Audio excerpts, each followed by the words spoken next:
Assalamualaikum warahmatullahi wabarakatuh. Merhaba. Hari ini kita akan belajar tentang geografis di Indonesia. Pembelajaran yang pertama adalah aturan dalam museum. Museum adalah tempat umum yang digunakan untuk menyimpan, mengoleksi, serta memamerkan benda-benda peninggalan sejarah atau karya seni. Saat berkunjung ke museum, biasanya ada beberapa aturan yang sebaiknya kita ikuti. Yuk, kita lihat apa saja yang seharusnya dilakukan pada benda bersejarah di museum. Yang pertama, jangan menghalangi karya seni. Mengagumi suatu karya atau pajangan di museum boleh-boleh saja, namun jangan terlalu dekat hingga menghalangi pemandangan. Ya, karena orang lain juga ingin melihat pajangan tersebut. Aturlah jarak agar semua orang bisa melihatnya dengan baik. Yang kedua, saat berjalan-jalan di dalam museum, pastikan kita tidak bengong atau sibuk melihat gadget. Mata kita setidaknya harus bisa memperhatikan dan waspada terhadap garis penanda atau penghalang yang ada di sana. Ini juga berguna agar kita tidak menabrak atau menginjak yang tidak seharusnya. Jangan sampai karena keteledoranmu, maka koleksi atau benda-benda di museum menjadi rusak. Yang ketiga, tidak menyentuh pajangan. Beberapa koleksi karya seni atau peninggalan sejarah di museum dipajang di tempat terbuka tanpa peti kaca atau pelindung. Jangan menyentuhnya dengan sembarangan ya. Sebelumnya, kita bisa membaca keterangan atau informasi yang tertera di sana. Apakah memang boleh disentuh atau tidak? Lebih-lebih kalau kita merusak atau menggambari pajangan tersebut. Selanjutnya, jangan makan dan minum. Bekas sisa makanan atau minuman bisa saja merusak karya atau koleksi yang ada di museum. Oleh sebab itu, beberapa museum memang membuat aturan bagi pengunjungnya agar tidak makan dan minum di sana. Dan yang terakhir, sebagian museum memperbolehkan pengunjungnya untuk mengambil gambar atau memotret. Namun, pastikan kalau kita tidak memotret menggunakan flash ya, karena flash pada kamera bisa merusak materi yang digunakan untuk membuat artefak atau karya seni di museum. Selain itu, cahaya flash juga bisa mengganggu pandangan orang lain. Pembelajaran yang kedua, pengaruh geografis Indonesia. Nah, karakteristik geografis Indonesia yang merupakan negara agraris, maka membuat Indonesia memiliki banyak lahan subur.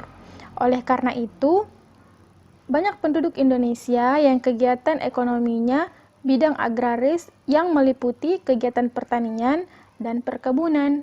Pembelajaran yang selanjutnya, dampak buruk membuang sampah sembarangan di sungai.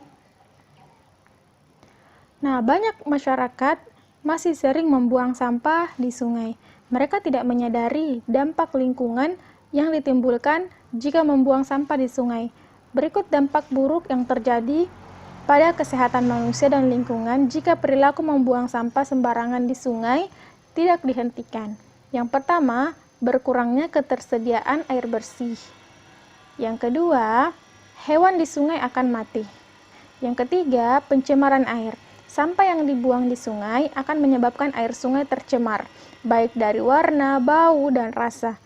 Dan apabila ada masyarakat yang masih mandi di sungai akan menyebabkan gatal-gatal.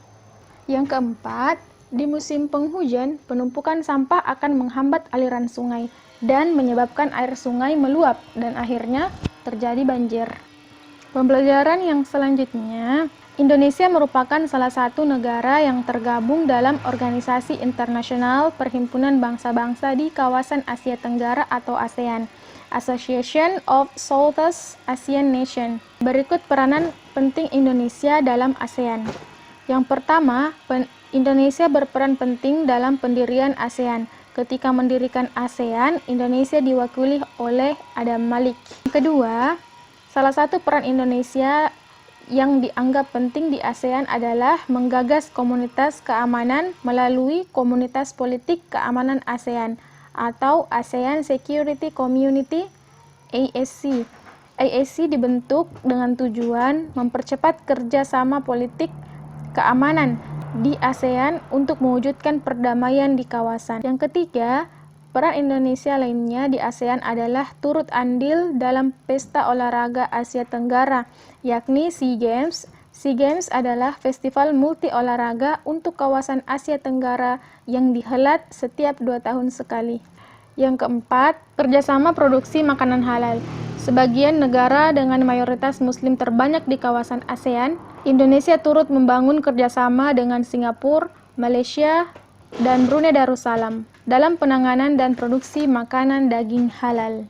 Pembelajaran yang terakhir, penerapan makna proklamasi kemerdekaan. Nah, ada beberapa contoh penerapan makna proklamasi kemerdekaan dalam kehidupan sehari-hari.